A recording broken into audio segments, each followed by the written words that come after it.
ازيكم يا ولاد؟ عاملين ايه؟ السلام عليكم، وحشين كتير كتير. متنسونيش بقى في اللايك. اعمل معاكم النهارده روتين سريع كده في العياده، ونتكلم مع بعض وندردش كده. بصوا يومنا ان شاء الله حلو كده، ويومنا فل بيكم ان شاء الله يا حبايبي. بصوا بقى، انا هقول لكم كده حاجه حلوه قوي حصلت النهارده معايا وانا جايه رايحه الشغل. وقفت يا ولاد النهارده، انا جايه بدري الشغل علشان الدكتور عنده عمليه زراعه. فبعدين ايه؟ قال لي بقى زوزة عقام الادوات وظبط العياده كده، وعقمها كلها كلها، وبكحول وكلور، وشايفين كل حاجه بمسكها امسحها كلها، وبمسكها انضفها بالجلانس والمعها وال والمبردة برضك مسكتها مسحتها ونضفتها علشان الدكتور عنده عملية زراعة النهاردة.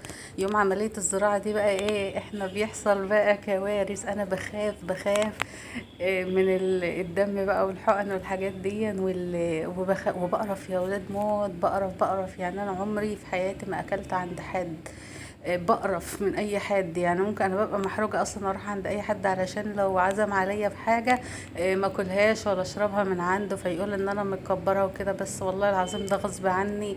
القرف ده غصب عني. ده حاجه قرفاني في حياتي ان انا بقرف يعني. بص فوق ما تتخيلوا. بقرف كده. وعمري في حياتي يعني، انا عمري في حياتي ما اكلت يعني، حتى في البيت اللي انا فيه عمري في حياتي ما اكلت من عند حد. وولادي برضك كده على فكرة. ولادي طالعين لي، انا ورثت ولاد القرف من غير ما احس والله العظيم. بس اعمل ايه بقى انا كده؟ كلهم طالعين بيقرفوا. المهم بقى إيه، البت صوصي يا اولاد بالليل قاعده ايه، طردتني بره الاوضه وقاعده تلعب بقى. عندها تخيلات رهيبه. عايزه اعمل لكم والله العظيم فيديو واعمل فيها مقلب كده وهي بتكون بتلعب، ومن غير ما تاخد بالها وامسكها اصور.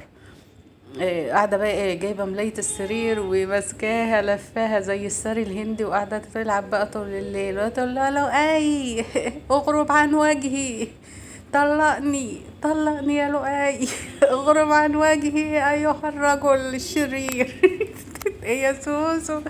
وكل ما اقول لها ايه يا بنت وطي صوتك شويه، تقول لي ماما مالكيش دعوه يا ماما. اقول لها كلنا يا بنتي لا. انت زعلانه عشان اتطلقت يا سوسو؟ والله العظيم البت دي مالها حل. عايزه اعمل لها، لو انتوا عايزين مقلب اعمله في سوسو كده واصورها وهي بتلعب. اكتبوا لي في التعليقات بقى، ماشي؟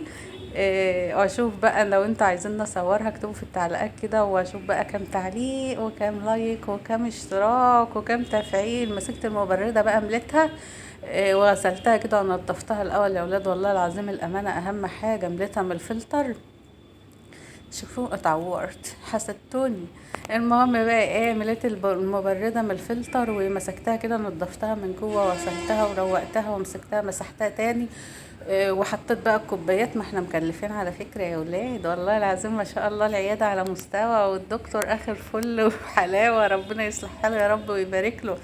ما تنسونيش بقى في اللايك والاشتراك في القناة. بحبكم كتير كتير حبايب قلبي الغاليين عليا. السلام عليكم.